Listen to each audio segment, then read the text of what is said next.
معزز سامعین کرام، ابھی تک آپ حضرات تلاوت کلام اللہ اور نعت رسول صلی اللہ علیہ وسلم سن کر اپنے اپنے قلب و جگر میں ایمان و عمل کی شمع جلا رہے تھے اور اپنے اپنے ظاہر و باطن کو منور و مجلہ فرما رہے تھے۔ دوستو، اب میں آپ حضرات کو اس جہان کی سیر و تفریح کرانا چاہتا ہوں جہاں قلب و جگر کو تڑپا دینے والی، دل و دماغ کو جھنجھوڑ دینے والی اور روح کو تسلی بخشنے والی اور خواب غفلت میں سوئے ہوئے انسانوں کو جگہ دینے والی ولولے انگیز تقاریر سے آپ کو فیضیاب کراؤں گا۔ اب میں بلا تاخیر ایک ایسے بے باک خطیب کو مدعو کر رہا ہوں جس کا نام نامی اسم گرامی حافظ محمد عدنان ہے۔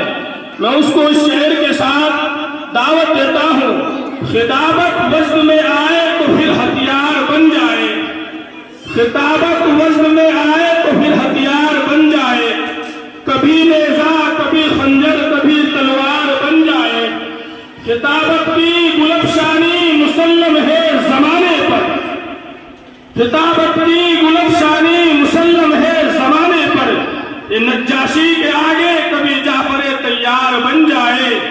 وہ اپنی خطابت میں جادو کا اثر رکھتا ہے، وہ اپنی خطابت میں جادو کا اثر رکھتا ہے، کلیوں کی ڈگر پھولوں کی نگر خوشبو کا شہر رکھتا ہے۔ موصوف برسر ڈائز۔ الحمدللہ الذی کفا والصلاة والسلام علی رسولہ المصطفى وعلى آلہ واصحابہ ذی المجد والصفا، اما بعد فقد قال اللہ تعالی انا ارسلناک بالحق بشیرا ونذیرا، وقال اللہ تعالی لقد کان لکم فی رسول اللہ اسوۃ حسنہ۔ صدر محترم اور حاضرین، یہ میری بڑی خوش قسمتی ہے کہ آپ لوگوں نے مجھے کچھ کہنے کا حکم فرمایا ہے۔ ایک حقیر انسان کی آپ لوگوں نے جو عزت افزائی فرمائی ہے، اس کا میں دل سے شکر گزار ہوں۔ میں نے آپ کے سامنے دو آیت پڑھی ہے۔ پہلی آیت میں اللہ تبارک و تعالیٰ ارشاد فرماتے ہیں کہ رسول، ہم نے آپ کو بلا شبہ خوشخبری دینے والا اور ڈرانے والا بنا کر بھیجا ہے۔ دوسری آیت میں اللہ تعالیٰ انسانوں کو مخاطب کرتے ہوئے فرماتے ہیں کہ تمہارے لیے اللہ کے پیغمبر میں بہترین رہنمائی ہے۔ وہ دور یاد کیجئے جب سارا عالم شرک و کفر میں مبتلا تھا، خدا کی عبادت کا بتوں کا اڈا بنی ہوئی تھی، خدا واحد کے بندے سدا معبود کے پیروں پر سر جھکا رہے تھے۔ تین حق طلبگاروں کو کوئی ایسا آدمی نہ ملتا تھا جو نہیں صراط مستقیم پر گامزن کرے۔ اسی میں رحمت الہی متوجہ ہوئی۔ اب دین و شریعت کا موسم خزاں رخصت ہو رہا تھا، موسم بہار آیا اور اس آن بان کے ساتھ آیا کہ سارا عالم گل و گلزار ہو گئے۔